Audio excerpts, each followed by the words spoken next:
So now you are here today, and looking back from when you were 3, what is the most valuable piece of advice you'd like to share with someone who has just been diagnosed with epilepsy, and for friends, family, and the general public? What's the most supportive thing we can do to be better friends or allies? Often I find it's better to just listen.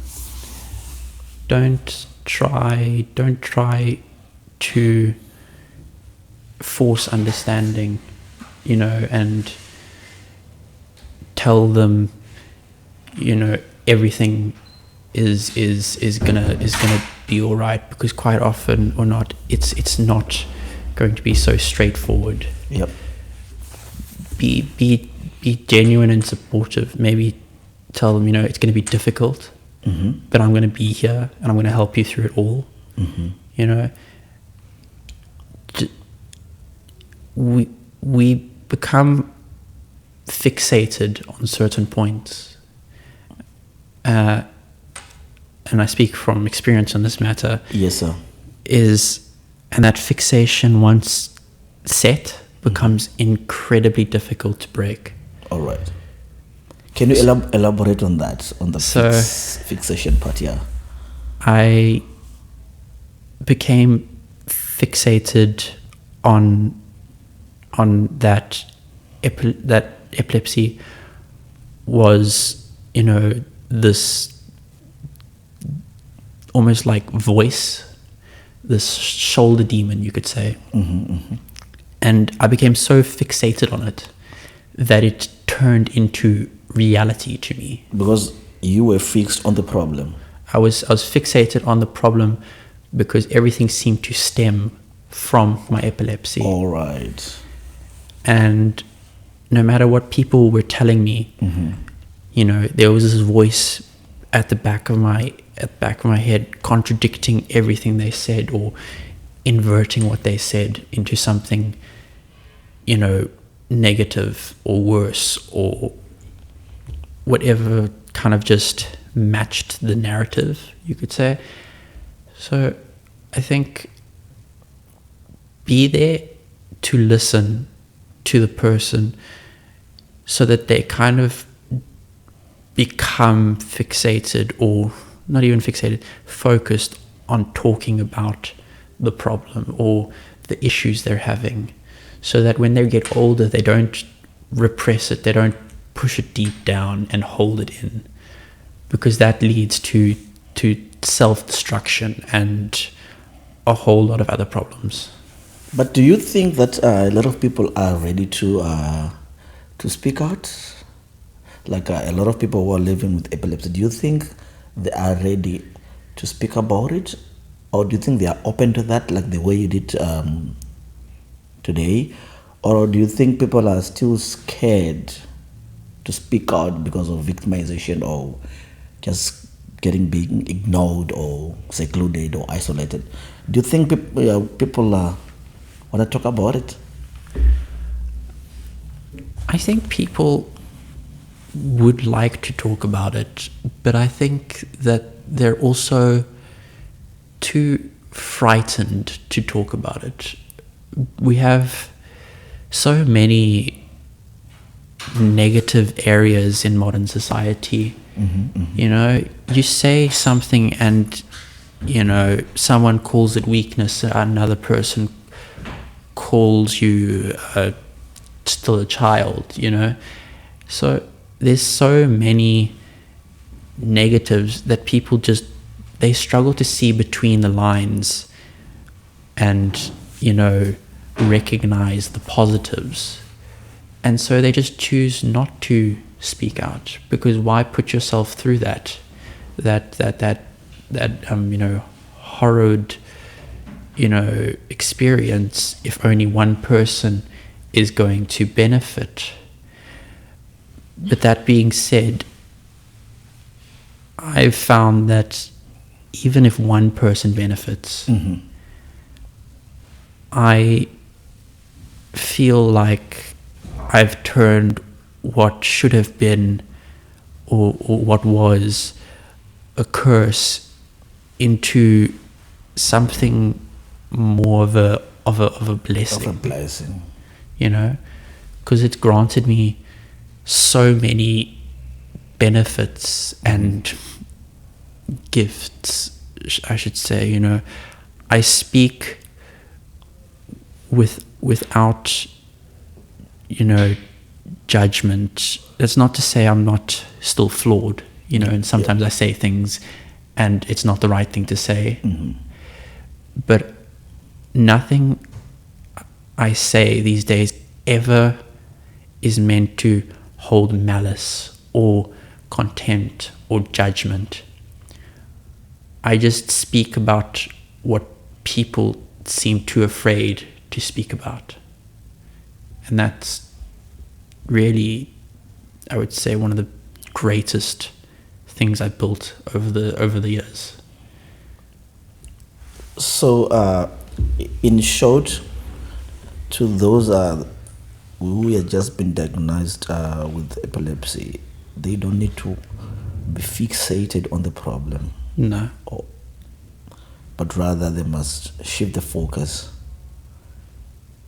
on the positives. Yes. And how would you advise like family and friends to help people living with epilepsy? What would be your advice? Be accommodating, but at the same time, don't treat them differently, which is a common thing. People accommodate, but then they also treat you differently. You know, there's a difference between accommodating someone and the way you're treating them. Yeah. You know, so treat them like a friend, you know, or if they're family, treat them like your normal family member.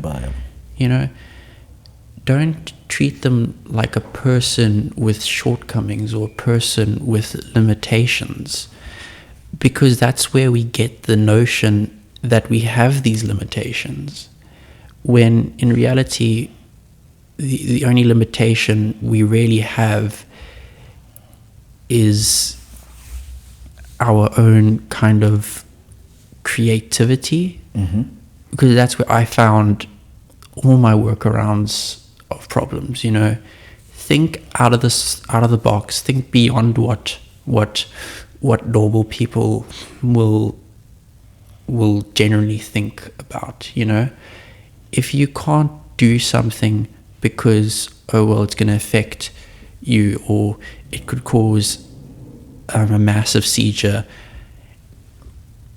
find the way around it. There always is one. It might take a month, 2 months, but there is always but you will always find it. Even today, I still learn lessons from things I experienced years ago. I still, you know, come up with, you know, workarounds to something that maybe I don't even really need anymore. But just to have that knowledge and that workaround, it's important, is an accomplishment to me, because it makes it solidifies that I have no limitations. You know, only limitation is yourself and how hard you're really willing to work at it. So in these it's close to 2 decades now, I did notice that you accumulated like a lot of wealth of wisdom, also like resilience. So do you have a message like you would like to share, like of hope and forward momentum? This is going to sound a little bit cliche, but you know, Yeah. never change yourself.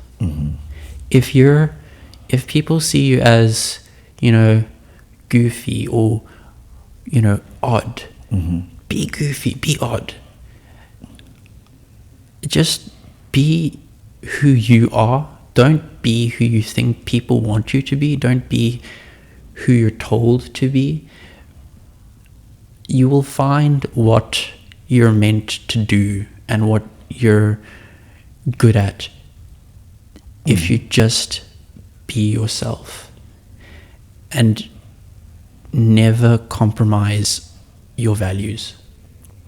That, I think, is one of the biggest structures, because compromising your values means that whatever work you do from that point on is never going to be as stable or as strong or as resilient as if you hold your values tight and you build yourself around those values and around who you are as a person.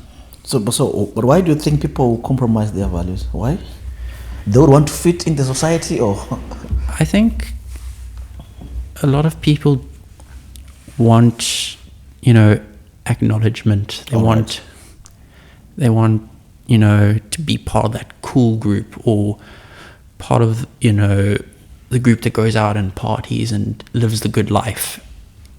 And then they'll end up losing their true identity. They end up losing themselves. Yeah.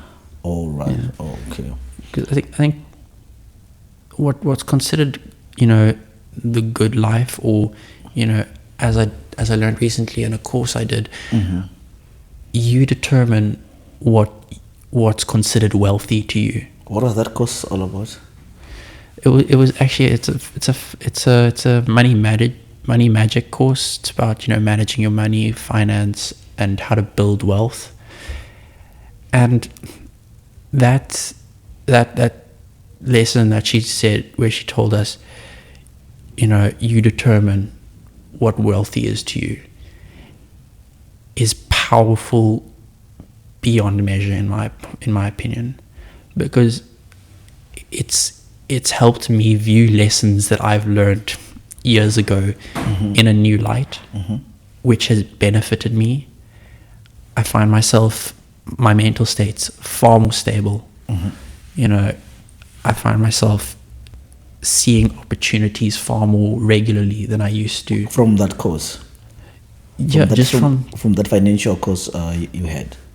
Just from that single sentence. She said, changed my perspective on things. And that simple change was like a light bulb going off. It turned lessons I couldn't understand into lessons I understood.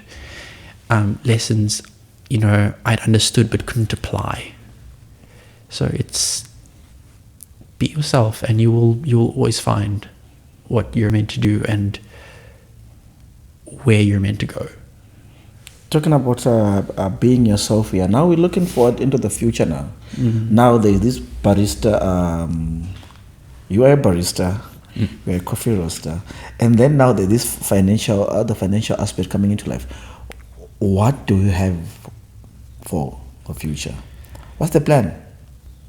I would like to open, maybe my own coffee shop, or coffee service in the future. And maybe a place where people could share anything, feel no judgment, feel no pressure,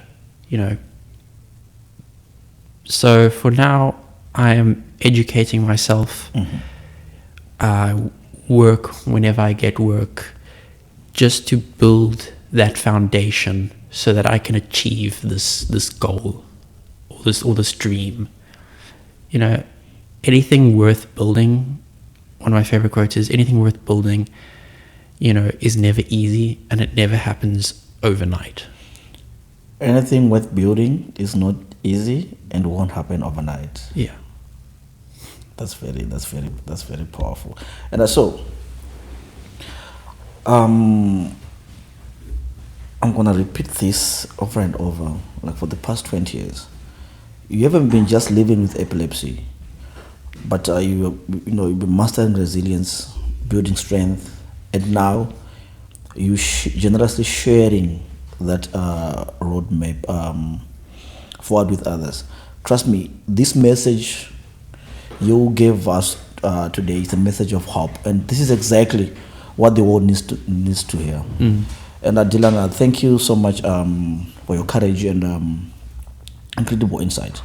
And this perspective of building a future on your own terms is not just inspiring. Trust me, it's a powerful gift to anyone listening. And thank you for reminding us about the strengths. Dylan, I thank you. Thank you for having me and giving me a platform to finally share my story. It's a pleasure.